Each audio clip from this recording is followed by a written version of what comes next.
Fala galera, acabamos de gravar mais um episódio do Ubicast, foi extraordinário aqui com o meu grande irmão Anderson. O que você achou, mano?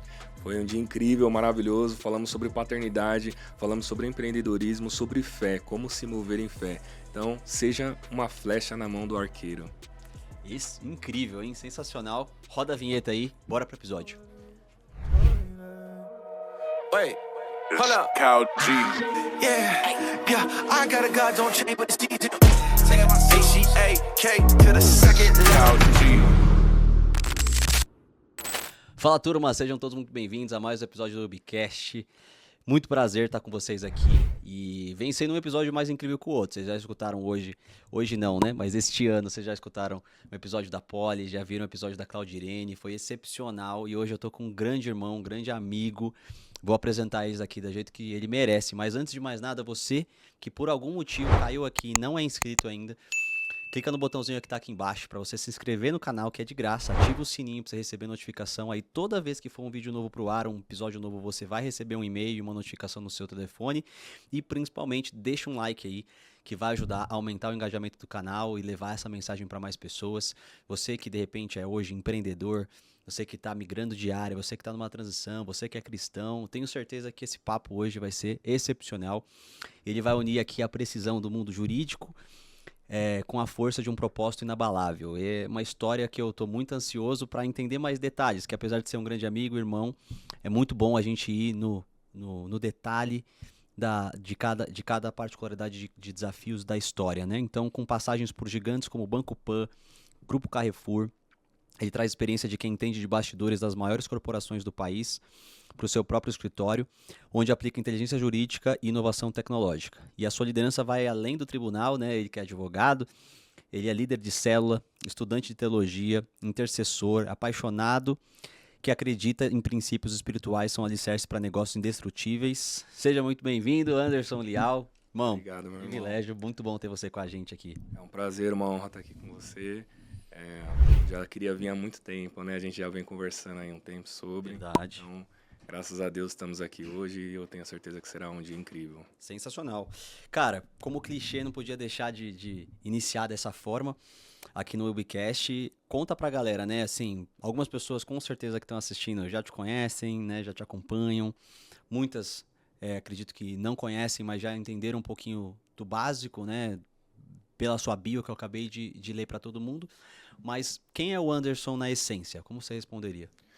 Um homem temente a Deus, um homem que ama Jesus acima de todas as coisas, um homem que busca mais pela presença do Senhor, a cada dia mais se parecer, né, com o Pai. Então, mudanças de atitudes, comportamentos, que busca ser semelhante a Cristo. Mas também, né, um homem de 33 anos, advogado por profissão, mas um empreendedor, filho da senhora Fátima, né, um homem que ama a família, que preza por isso, que tem os princípios e valores muito fortes aí em questão familiar. Incrível. Tem uma irmã também maravilhosa, com 2 sobrinhos incríveis que eu amo de paixão. Então, um pouquinho do Anderson, eu diria que é isso. Legal, bom demais. E já puxando isso que você trouxe, você acabou de passar, né, por uma mudança, por um tempo novo, né, agora na Anderson Lial Advocacia, que eu quero entender melhor como foi, mas até pra gente tá todo mundo na mesma página e entender esse seu novo momento, como que você começou? O que te, primeiro de tudo, né, e fez você chegar e trilhar esse caminho entre a advocacia e também essa questão da sua espiritualidade, que foi evoluindo bastante. Lembro como se fosse ontem, o dia que você se batizou, né? E eu tava lá, né, no lago, ali na Lagoa em Alphaville. Foi surreal, foi incrível. Então, querendo ou não, é bem recente, né? Toda essa tua jornada que vem se fortalecendo muito. Mas como é que foi o seu começo, assim? Por que a advocacia? O que te brilhou o olho para ir para o direito? Perfeito. Sempre tive um senso de justiça muito grande. Então, no meu íntimo, eu sempre buscava fazer as coisas certas. Se acontecia alguma situação, eu queimava muito o coração ali sobre a justiça, sobre algo caminhar certo, né? Então, quando eu fui crescendo, eu trabalhava, na época, adolescente ainda, trabalhei numa copiadora e depois eu fui menor aprendiz no Tribunal de Justiça de São Paulo, na região central, que é o principal fórum que tem, né, o João Mendes. E estagiei lá, fui menor aprendiz, aprendi todos os trabalhos ali, as demandas de um cartório judicial, né? O que Tá. tem, o que é um processo, como que funciona. Mas nessa fase você já estava na faculdade. Não, nessa Não? fase eu era menor aprendiz, era Tá, adolescente ainda, entendi. tinha em torno, se eu não me engano, 14 anos. Tá. Então fiz esse estágio lá nesse cartório, então aprendi bastante também, vi toda a dinâmica ali interna de um cartório, o que seria um processo. Inclusive na época eram processos físicos, então eu até montava a estrutura daquele processo e entendia, né? Eu ficava próximo a escreventes e eles ensinavam, ó, o processo se trata disso, é uma demanda, tem duas partes ali, e geralmente é sempre litigioso, então aqui é uma contenda, né? Você tem uma briga sobre qual lado está certo e o juiz, que é responsável por cada vara ali, cada cartório, ele vai julgar de acordo com o entendimento ali jurisprudencial do ordenamento jurídico brasileiro. Boa. E você, nesse período, já tinha uma noção, tipo, quero ser advogado de defesa, ou quero ser juiz, ou quero ser... como é que foi? No início eu tinha nesse período eu tinha vontade de ser juiz, magistrado, e queimava no coração sobre, eu falei, quero ser juiz, é algo que me brilha os olhos, né, de estar ali, de dar autoridade, de analisar, porque o meu perfil sempre foi um perfil analítico, sempre foi um perfil mais criterioso, né, para todos os aspectos, principalmente no profissional. E aí depois mais à frente eu falo da trajetória que, né, condiz com esse ponto. Mas eu queria ser magistrado, queria ser juiz, então eu via os magistrados, conversava com eles, entrava ali no gabinete e ali queimava meu coração, falando, eu quero ser assim também, quero estar nesse lugar daqui a uns anos, estudar para isso. Mas aí, ao longo do processo, eu fui crescendo, amadurecendo, entrei na faculdade, minha mãe, inclusive, foi uma grande apoiadora minha Legal. na faculdade de Direito. Eu tinha me inscrito na faculdade de Administração, não sabia muito bem qual caminho ali, não tinha a convicção, né? Eu pensava sobre o direito, tive essa experiência, mas ainda não tinha tão clara essa convicção, porque eu era jovem, Tá. né? Tinha 17 anos quando eu entrei na faculdade. Então, ainda assim, a gente pensa em outras coisas que poderia queimar no coração também E só um parênteses, eu acho que é uma baita sacanagem, né? Com 18 anos você tem que escolher o que você vai fazer pro resto da vida e às vezes você nem sabe que você gosta de direito. Pra você eu vejo que foi um pouco diferente, né? Porque você já, como jovem aprendiz, você colocou um pouco da mão na massa, entre aspas, ou estava perto daquela realidade por que, 4 anos, né? 2 anos, sei com quantos anos você começou nesse período, até você fazer 18 para a faculdade, né? Então você teve esse plus que a maioria das pessoas não tem, né? Mas aí você chegou a entrar na DM? Não, você só não, prestou para lá. não. E aí é onde entra minha mãe, né? Ela, filho, direito é algo que combina com você, né? E muitas vezes as pessoas que estão fora, elas conhecem a gente de uma forma que nós mesmos muitas vezes não olhamos, né, pra gente, Sim. para ver nossas características, nossas qualidades, nossos defeitos, quais aptidões, né, talentos ali a gente tem. Então foi muito importante, né? Porque os pais eles têm esse objetivo também de dar destino aos filhos, de guiar eles. Boa. Então minha mãe ela me trouxe essa luz, né? E eu me inscrevi, mas aí eu cancelei, me inscrevi na faculdade de Direito com 17 anos, me formei com 21 anos, né? Fiz estágios, trabalhei em escritórios de advocacia e nesse período foi um período muito bom, enriquecedor, aprendi bastante, né? Me desenvolvi bem. Mas depois me formei e comecei a atuar na advocacia. Entrei em algumas empresas, entrei inicialmente numa empresa que tinha uma assessoria de cobrança jurídica e ali tinham vários clientes bancários. Uhum. Então, desde o início, eu tive muito contato com bancos, com empresas, instituições financeiras. No início era Itaú, entre outros bancos. Tá. E comecei a aprender, a desenvolver, a ver como que funciona um processo na prática, mas aí já na parte de advogado, né? De você peticionar, ter o raciocínio ali de defesa, porque sempre foi numa linha de defesa às empresas, né? Uhum. Então comecei a atuar nessa área de peticionamento, de estratégia, né? Fiquei nesse escritório um tempo, depois eu comecei a migrar, fui em alguns outros, acabei chegando no Banco Pan, né? Na verdade, antes eu passei pelo o Grupo Carrefour Brasil, que era um banco CSF, que se chamava, que é um banco que tinha participação do Itaú também. Uhum. E nesse banco foi onde eu tive um contato mais forte no meio corporativo, né? De ver as dores de um departamento jurídico, porque aí a sua mentalidade muda totalmente, de você olhar a visão do negócio da empresa, o que ela tem de objetivos para ela alcançar resultados. Aí você tem orçamento, você tem provisão para o ano ali, para cada processo, como que você tem que atuar ali, de uma forma estratégica para alcançar esses resultados ali e atingir as metas que foram estipuladas pela companhia, né? E foi experiências incríveis, né? Eu fazia gestão de escritórios de advocacia nessa época no Grupo Carrefour.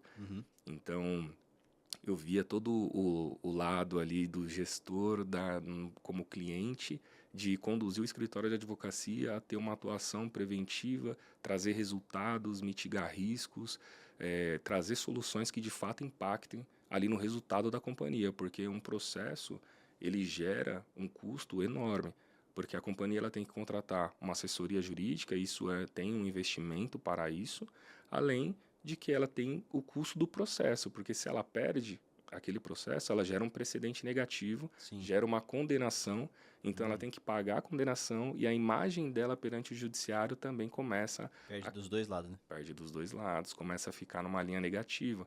Né? E aí, a depender da empresa, e geralmente empresas grandes elas têm muitos processos, isso acaba gerando uma imagem no judiciário ruim se a empresa ela não toma providências estratégicas em relação àqueles processos. Né? Vou te dar um exemplo de atuações estratégicas que as companhias deveriam ter.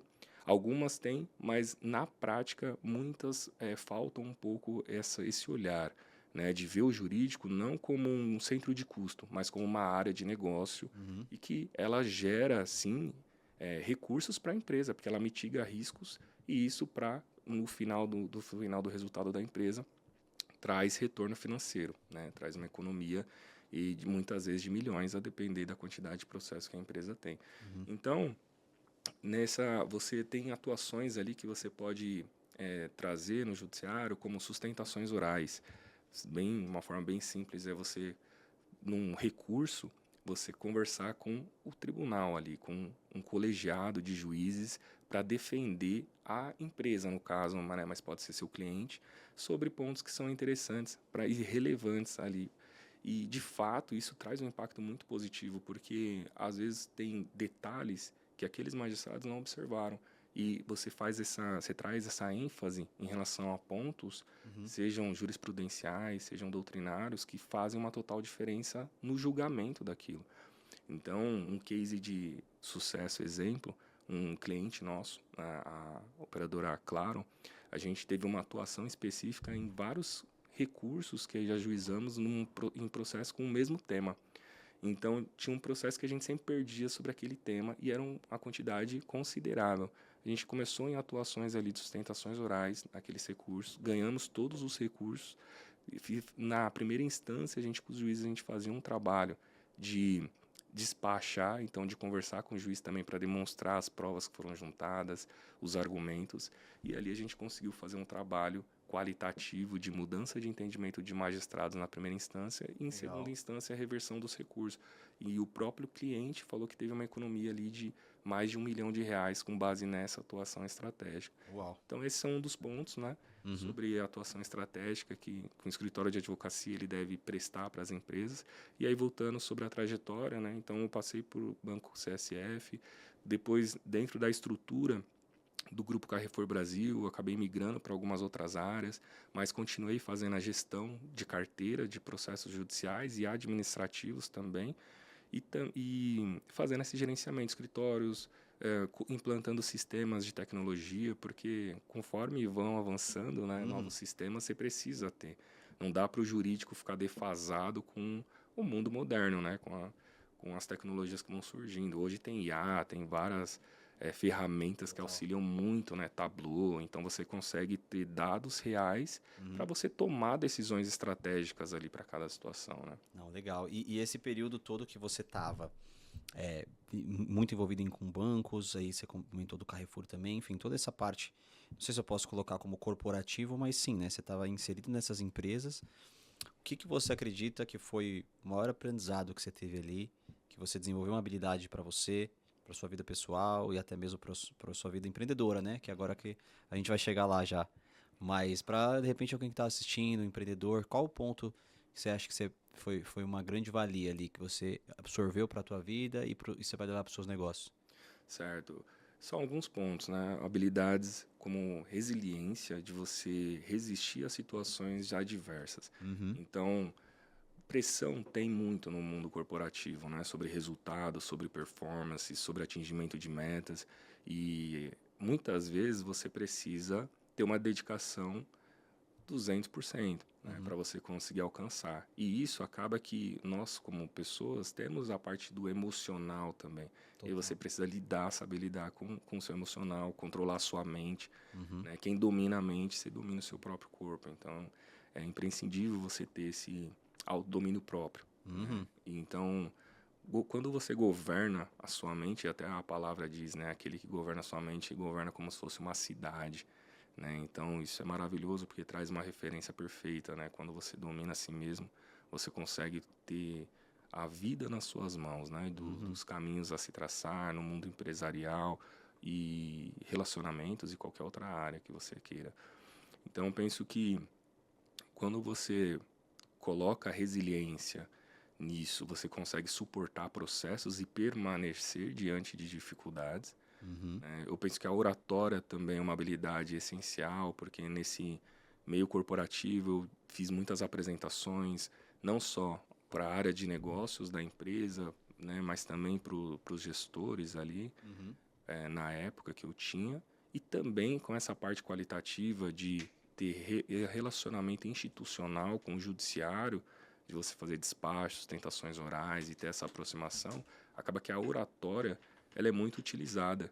Então Sim. você vai desenvolvendo. Você já participou de, tipo, tribunal, assim? Aquelas cenas que a gente vê em só série, filme, Suits. Você gosta de Suits, não? Gosto, Puta, eu sou assisti. apaixonado É nessa uma série cara. incrível. Pra mim, eu vi as 9 temporadas, volta e meia eu assisto mais uns episódios, eu acho incrível. O Harvey, o Mike, enfim. Mas brincadeiras à parte, você já participou de situações assim? Tribunal, tudo, defesa, ou ataque, não sei como é que foi. Já, com certeza. Já participei de muitas. E é uma experiência única, né? Porque no início, quando você começa nessa atividade, A oratória tem naquela sala deve ser pressão, hein? pressão, Porque é uma situação, né? mas você aprende a dominar, como eu até comentei, de dominar a sua mente, né? Uhum. Suas emoções, seu corpo, que começa a fluir de forma naturalmente. E também tem um outro ponto, preparo. Então, quando você vai para uma audiência, você tem que se preparar, saber o caso, né, que está sendo trazido, ter Total. ferramentas de persuasão, né? Ou seja, trazer elementos que você vê que tem uma aderência na mudança de entendimento daquele magistrado e também identificar quem é a pessoa que está ouvindo. Então, os magistrados têm os nomes deles ali, você já sabe quando vai fazer a audiência, então dá para você pegar decisões, por exemplo, daqueles juízes sobre o mesmo caso, casos análogos, casos semelhantes, e você começar a estudar, a entender como que aquele juiz pensa. Porque tem a parte, sim, dos direitos, da lei, mas tem muitas coisas que são subjetivas. Então, isso impacta na história daquele juiz, o que, que ele viveu, a experiência dele. Então, vou te dar um exemplo. Numa ação consumerista, vamos supor, a empresa de Shopee, que faz comércios ali, venda online e tudo. Se houve um atraso na entrega daquele produto, e aí a parte que é o cliente, né, o consumidor, ele ajuiza um processo judicial. Quando aquele processo judicial vai para o juiz, se for um juiz que teve uma experiência ruim com essa empresa também, ele vai julgar de uma forma negativa, ele não vai julgar de uma forma imparcial, mas deveria. E geralmente é imparcial.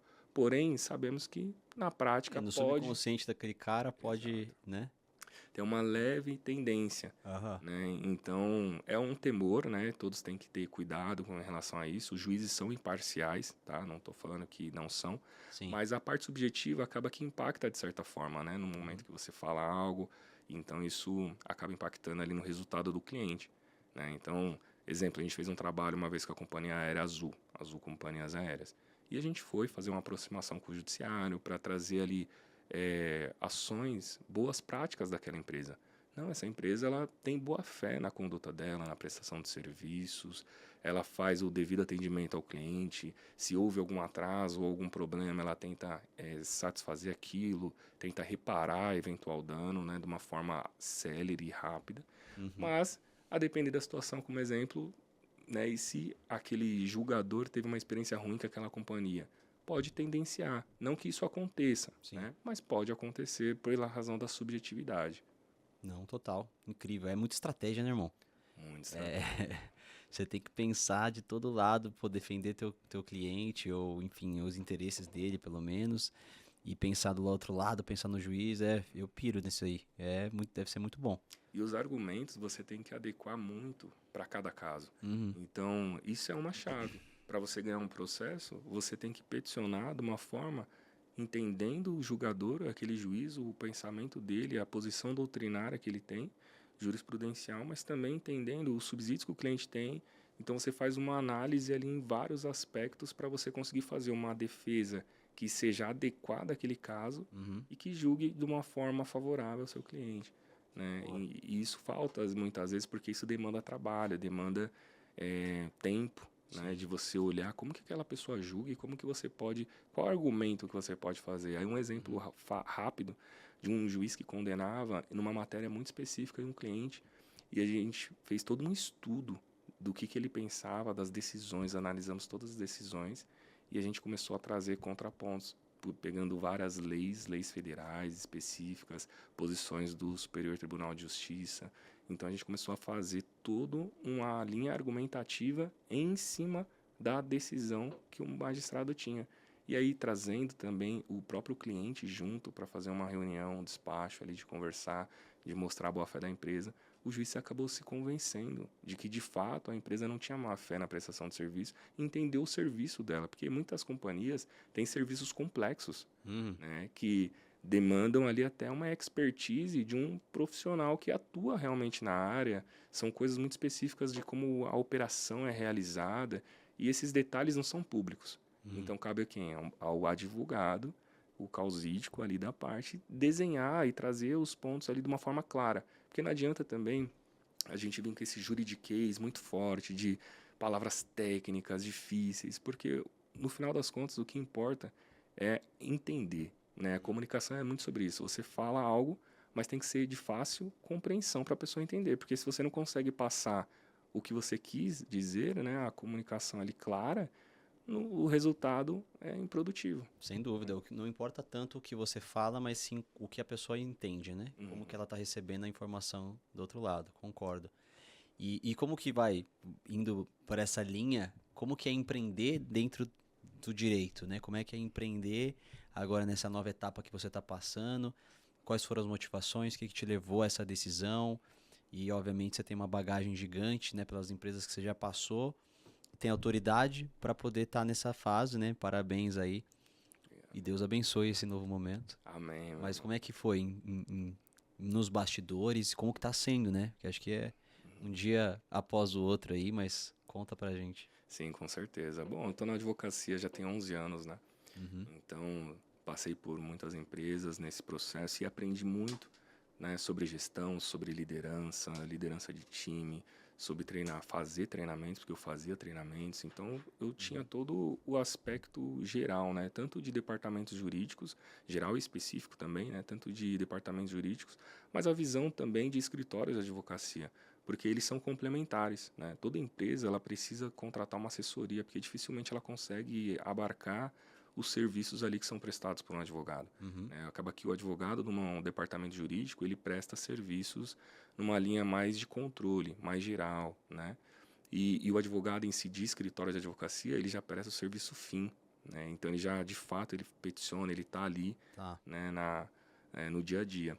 E foi uma decisão até fácil, né? No seguinte sentido, eu me converti tem 2 anos, eu era católico, cresci em colégio católico, estudei em colégio católico, mas não tinha um posicionamento claro, eu não conhecia a Bíblia, não conhecia a palavra de Deus, era bem raso, né? Era um católico não praticante. E você até comentou no início, né, sobre do meu batismo, que você estava lá. Já te agradeço por aqui, meu irmão, porque foi um dia especial. Você Uhum. transbordou o amor de Deus ali na minha vida. Eu lembro até hoje daquele abraço que você me deu quando eu saí da água, né, do Uhum. batismo, e eu estava muito emocionado. Então, ver uma pessoa aqui que eu tenho muito carinho, muito apreço, foi muito importante para mim ter ali alguém, Uhum. né, e você estava lá, uma pessoa que eu amo, né? Então, obrigado, meu irmão, pelo seu Tamo junto. coração. Glória a E, Deus. e foi um processo, mas não foi de um dia para o outro, né? Em que Uhum. pese ter uma aceleração rápida nesses 2 anos, eu tinha um vazio muito grande no meu coração. E eu precisava entender o que que era aquilo. Eu comecei a ver alguns vídeos sobre pregações, né? E apareceu para mim num dia que eu estava muito triste, de um término de relacionamento, apareceu David Leonardo, uns vídeos sobre ele falando de Jesus. E eu comecei a me emocionei muito, falei, nossa, eu preciso ativar essa parte espiritual em mim, porque praticamente inexistente.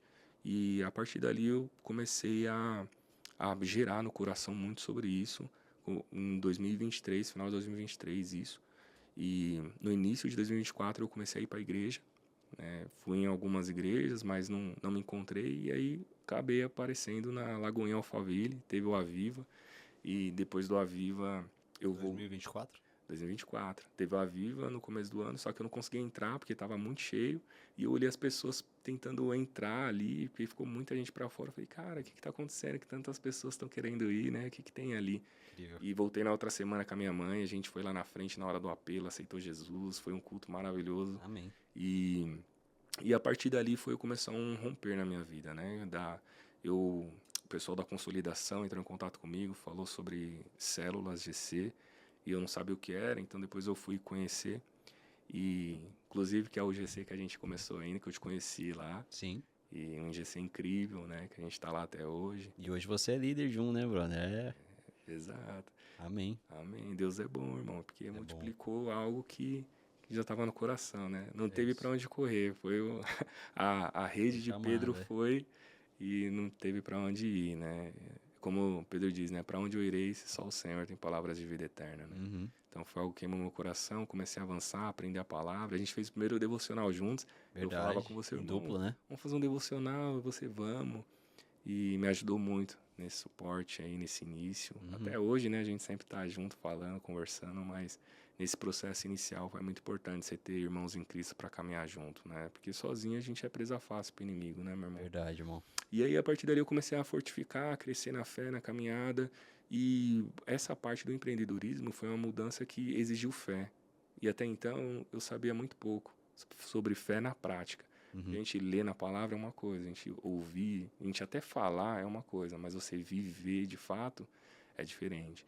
Então, nesse processo em que eu passei por essas companhias, eu tô na segunda experiência de empreender, né? Porque Tá. quando eu estava no Banco Pan, que é uma empresa do BTG Pactual, eu saí de lá, renunciei, pedi desligamento da empresa porque eu queria empreender e abrir uma imobiliária, uma empresa de transações imobiliárias com a familiar, com a minha família. Durou quase 2 anos, mas acabou que, né, a gente não conseguiu fazer essa empresa avançar, né? Faltou algumas competências, domínio de vendas, enfim, vários aspectos de organização. Mas tinha relação com o direito também naquela período, não? Não, eu fazia os contratos, mas não tinha algo específico em relação a contencioso Tá. ou outras questões assim jurídicas. Uhum. E aí, mas aí foi de experiência, né? Porque o fracasso ele é só uma nova oportunidade de você empreender novamente. Sem Então, dúvida. foi Nada de se jogar fora, né? exato, foi uma escola ali, eu aprendi bastante. E durante esse processo dessa empresa, dessa imobiliária, eu entrei no escritório de advocacia, um escritório bem grande. Eu entrei como sócio lá, né? E era responsável por toda a parte qualitativa, analítica dos processos, toda a estratégia daqueles clientes eu atuava. Então a gente tinha clientes muito grandes lá e tinha muitas reuniões com clientes, alinhamentos, visitas. Foi muito importante para mim também numa parte de crescimento de ver esse lado mais social, né, de captar cliente, de participar de reuniões ali para fechamento de contratos, enfim. Então foi algo muito bom e eu vejo muito claro que teve um propósito ali também de eu estar ali, porque o escritório ele ficava na Vila Olímpia e foi o período que comecei a ir para a igreja e o GC era praticamente na frente e era no dia que eu estava presencial nessa empresa. Mas Então tinha um Deus propósito articula claro. de uma forma, né, que a gente depois conecta os pontos, é surreal. Muito bom, né? Exato, então tinha um propósito muito claro de eu estar ali, porque ia ser um romper na minha vida em relação ao espiritual, né? Mas não só espiritual, porque mudou tudo. Mudou meus pensamentos, minhas atitudes, comportamento. De fato, eu tive transformação, né? De dentro para fora. E Deus fez novo, né? Amém. Todas as coisas sobre a minha vida.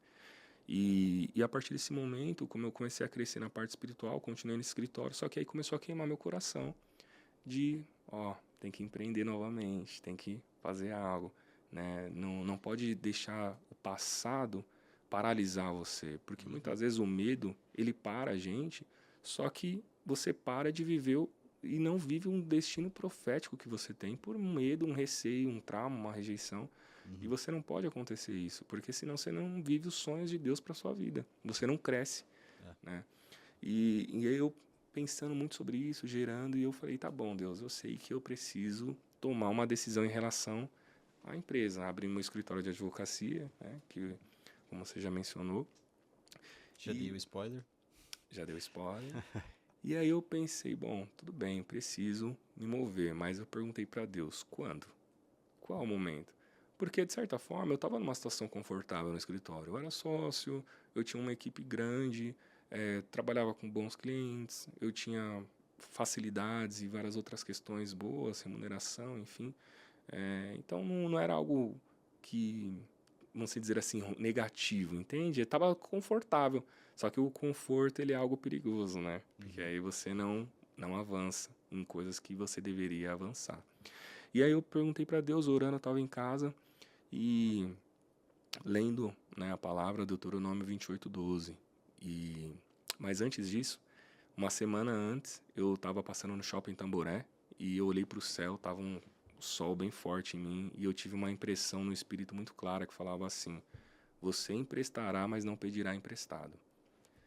Amém. Nessa hora meu coração queimou muito forte, que eu falei, meu Deus, é verdade, Senhor, eu creio nessa palavra, amém. Eu falei assim mesmo, amém, Senhor. Como posso, recebo, Como né? posso e recebo. E aí eu fui e na outra semana, fazendo o devocional, estava lendo Deuteronômio, e Deuteronômio 28:12 apareceu o seguinte texto: eu, Senhor, abrirei os tesouros dos céus, abençoarei o fruto do trabalho da sua mão. Você emprestará a muitas nações, mas não pedirá emprestado. De novo. Meu irmão, Isso, né? repetiu a frase que eu ouvi na minha mente, limpa, clara. Amém. Você emprestará, mas não pedirá emprestado. Irmão, esse dia queimou meu coração de uma forma que eu falei, Senhor, é verdade, eu creio.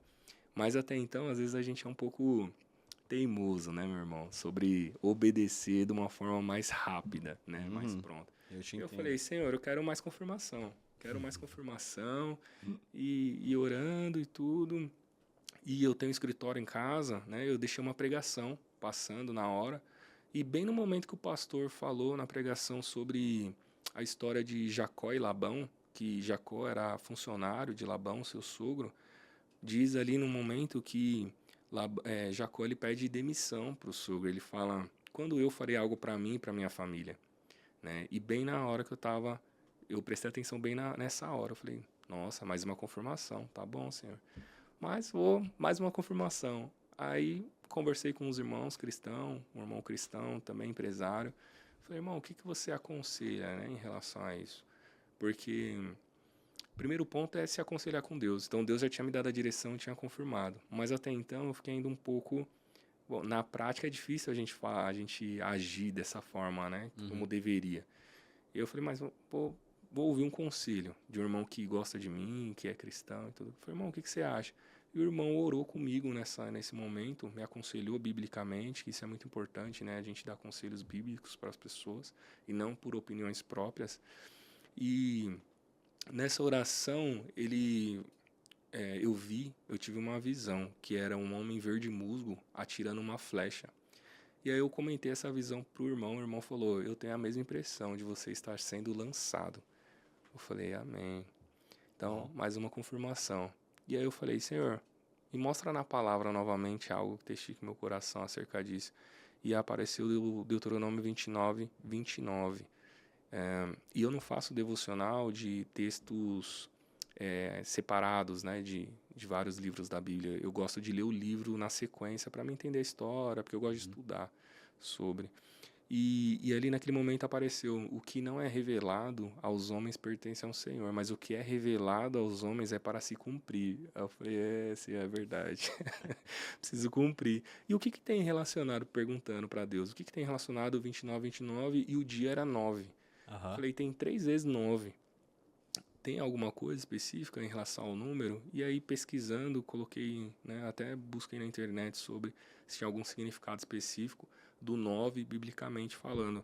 E aí trouxe que 9 é o encerramento de ciclo e começo de um novo ciclo, como uma gestante que dura 9 meses a gestação. Eu Sensacional. falei, amém, Senhor. Aí, nesse momento, eu tomei a iniciativa de sair do escritório, de me desligar, né, comentei com os outros sócios que eu estava me retirando da sociedade, da empresa, e foi tudo bem, né?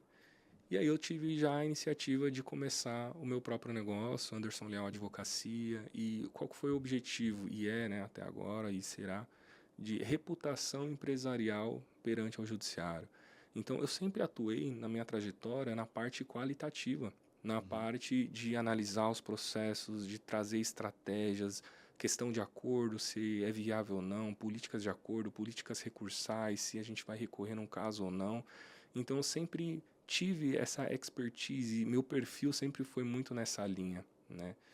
E eu falei, bom, é uma necessidade das empresas, que a reputação delas perante os judiciários, eu até chamo isso de NPS do judiciário, de você saber como que é esse índice ali de aceitação da empresa, da marca, se é uma marca que está em forte imagem, e trazer uma solução para essas empresas. Eu falei, bom, isso está alinhado à minha trajetória, está alinhado ao meu perfil, e eu creio que nada é por acaso, né? Nenhuma folha cai de uma árvore sem a permissão de Deus. Então, eu penso que tem um objetivo claro em relação a isso. E aí, o escritório, ele nasce com esse objetivo, de trazer soluções ali para as empresas de uma forma qualitativa, para gerar de fato o resultado, né? Porque a empresa, ela tem um provisionamento por processo, que ela coloca um valor ali que precisa ser gasto, um limite naquele processo, e ela tem o orçamento do ano. Só que muitas vezes esses dois itens têm dificuldade para serem alcançados, e isso é devido à parte estratégica, porque falta uma análise realmente de cada caso, de cada processo de forma pontual, falta uma gestão ali de análise das políticas de acordo, políticas recursais, porque muitas vezes elas estão defasadas e não estão sendo atualizadas, porque até comarcas diferentes geram resultados diferentes. Então, São Paulo, o judiciário, ele tem uma posição, e então ele tem uma média de indenização, ele tem uma média de valor de conceitos, só que outro estado já tem outra visão. Entende? Então você precisa entender qual a necessidade de cada região, Sim. né? E trazer soluções ali que de fato impactem nesse resultado da empresa. Então o grande objetivo é isso, uma forma qualitativa de melhorar a reputação das empresas, fazer aproximação institucional, de apresentar os serviços que a empresa faz, porque muitas vezes falta até o conhecimento sobre o que a empresa faz, qual o serviço que ela presta, né? Qual produto que ela está enviando, entende? E quando você explica isso de uma forma clara e objetiva, com a mesma linguagem do judiciário, dos juízes, isso tem uma aceitação grande, né? Então esse é o grande objetivo. Muito bom, cara. E a gente podia ficar horas aqui, podia ficar a noite toda, tarde, noite toda aqui, mas é realmente já direcionando pro final, queria trazer um ponto que você tocou muitíssimo bem, né? Quando a gente foi pro lado do empreendedorismo, você trouxe toda a tua transformação e essa sua jornada espiritual que tá, na verdade, só começando. Imagina, né? Se tá só começando e tá desse jeito, glória a Deus, né? Imagina daqui uns anos. Mas a gente vê muitos empresários, porque o mundo dos negócios, infelizmente, ele é muito performance, é muito número, é muito isso, e a gente vê muitos empresários que às vezes querem separar, né, a questão de negociações, de performance, ou enfim, o que ele faz ali, e muitas vezes da espiritualidade dele pessoalmente, mas enfim, de envolver no negócio. Como que você equilibra isso e o que você enxerga mesmo, né? Porque eu percebo pela minha experiência e pelo tudo que você relatou que, cara, tudo transforma, tudo muda quando você tem um relacionamento com Deus da forma como você está evoluindo cada vez mais. E os seus negócios são, assim, passam por transformações que são sobrenaturais, que ninguém explica. Então, como que você olha isso a partir de um mundo que já é moldado para, às vezes, não misturar as coisas? Certo. Eu penso que tem olhar para o início, né? Sobre sobre paternidade. Quem é o nosso pai? E aí relaciona-se também com identidade, você saber quem você é perante a Deus. O que Deus te fez? Para que Deus te chamou? Quais são os dons que o Senhor te colocou? Qual o seu chamado? Qual é o seu propósito? entende? Só que você consegue só identificar isso quando você entende quem é seu pai, quem é Deus na sua vida. Porque nossos pais terrenos, pai e mãe, eles são genitores. Eles nos geraram aqui nesse mundo. Mas nós, de fato, somos filhos de Deus, né? Deus realmente é o nosso pai, é quem concebeu, é quem trouxe a gente à vida, né? A palavra diz que o Senhor teceu nós, cada um de nós, dentro do ventre, né, das nossas mães. Então o Senhor nos gerou, né? Quando o Senhor fala sobre façamos a imagem e semelhança, né, é nossa, que no caso é Deus Pai, Deus Filho e Deus Espírito Santo, ele soprou o fôlego de vida em nós. Então nós saímos do Senhor, né? O Espírito veio de Deus e Deus colocou isso em nós, né? Então quando você começa a ter relacionamento, conexão, profundidade sobre quem é Deus, sobre a característica, o caráter de Deus. Qual que é o caráter de Deus? É um Deus misericordioso, é um Deus bondoso, né? A palavra fala, as bondades e misericórdias do Senhor se renovarão a cada dia, te seguirão também. Então você começa a entender, Deus é um Deus Pai, é um Deus que dá destino, é um Deus que dá direção, né? Eu costumo dizer que um menino, ele não aprende a ser homem sozinho. Ele precisa de alguém que dê destino, que dê direção. Então, quando você tem um pai que te instrui e ele te dá a revelação de quem ele é e te mostra ali o caminho que você tem que seguir, o caminho que você tem que tomar, né? O maravilhoso conselheiro que é o Espírito Santo, onde ele te guia, ele te dá as palavras, ele te dá unção criativa, ele fala, ó, vai para esse lugar, faz isso, né? Toma essa atitude, não, isso não é para fazer, se abstém de tal atitude, né? De tal pensamento, tal fala. Então, eu creio que isso tudo está ligado à paternidade de Deus Pai conosco, né? Quando a gente entende que temos um Pai e Ele cuida de nós, até a palavra do Senhor fala sobre Ismael, né? Ismael, filho de Abraão, primeiro filho dele. E Deus fala ali que tem uma situação na Bíblia em que Ismael e a sua mãe, eles são expulsos, né, pela Sara, pelo Abraão. E quando eles estão caminhando no deserto, aparece um anjo para ela, né? E a mãe, ela estava aflita porque o filho estava sozinho e ele morreria, provavelmente, né? Porque não tinha alimento ali onde eles estavam. Quando aparece um anjo, o anjo diz: eu, Senhor, ouvi o choro do menino e eu cuidarei dele. E Ismael, ele cresceu e deu origem a 12 tribos, né? 12 príncipes. E Deus cuidou dele a todo momento. Ele cresceu, ele virou um arqueiro, ele virou um guerreiro, né? E um arqueiro é profético, né? Ele lança flechas no mundo, né? Então eu creio muito sobre isso, que Deus, ele é um bom pai. Independente do caminho que você tenha tomado, que você tenha decidido, o que você tenha feito, Deus, ele vai te perdoar se você se arrepender verdadeiramente e voltar a Ele, e Ele vai cuidar de você em cada processo que você passe. Não importa se é um momento difícil ou não, o Senhor vai estar com você, né? Então, Jesus também disse isso, né? No mundo terei as aflições, mas tem de bom ânimo, porque estarei com vocês até a consumação dos séculos. Então, nós temos a honra hoje de ter o Espírito Santo dentro do nosso espírito. Então, a honra que é o prazer de você ter o próprio Deus em você, né? Então, isso é maravilhoso e a gente tem que reconhecer, né, de quem é Deus na nossa vida, porque sem Ele a gente não estaria nem aqui.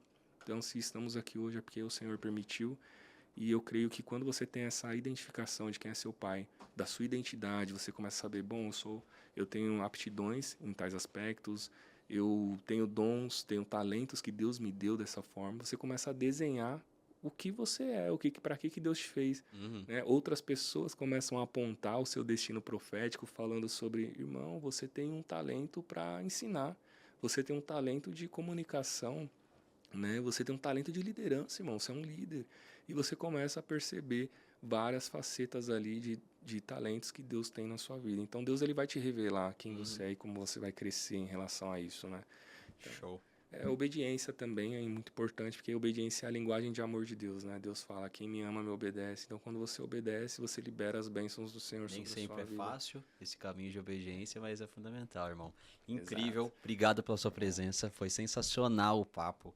E eu queria encerrar literalmente agora, agradecendo a Shure, né, pela parceria. Mais um episódio que a gente gravou aqui. Incrível, né? A estrutura. Você vai fazer um tour já, vai conhecer mais coisa. Mas para gran finale mesmo, eu queria te fazer uma pergunta, já que a gente está no tempo sagrado do áudio. A Shure, para quem não sabe, é centenária. Você falou que não conhecia, mas assim, Shure é uma marca de microfone, fone, enfim, espetacular. Tem mais de 100 anos. E aproveitando esse tema áudio, música, enfim, esse universo, fala aí seu louvor preferido. Meu louvor preferido? Tu és. Tu és. Canta aí, brincadeira.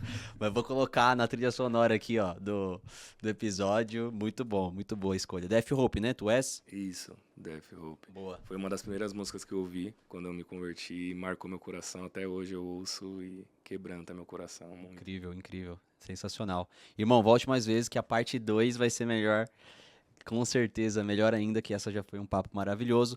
Turma, pra você que ficou até o final, obrigado pela tua fidelidade, por você ter assistido até aqui. De novo, dá aquele like maroto aí pra você apoiar o canal, para que a gente possa espalhar cada vez mais essa mensagem. Tenho certeza que vai impactar muito a sua vida e a vida das pessoas que você ama. Manda esse link do grupo da família, manda para quem você ama também, para todas as pessoas que você quiser levar essa mensagem. E se você por algum motivo não é inscrito, clica no botão que tá aqui embaixo também para você se inscrever no canal, ativa o sininho para você receber a notificação de quando o próximo episódio for pro ar. Deus abençoe sua semana. Tchau.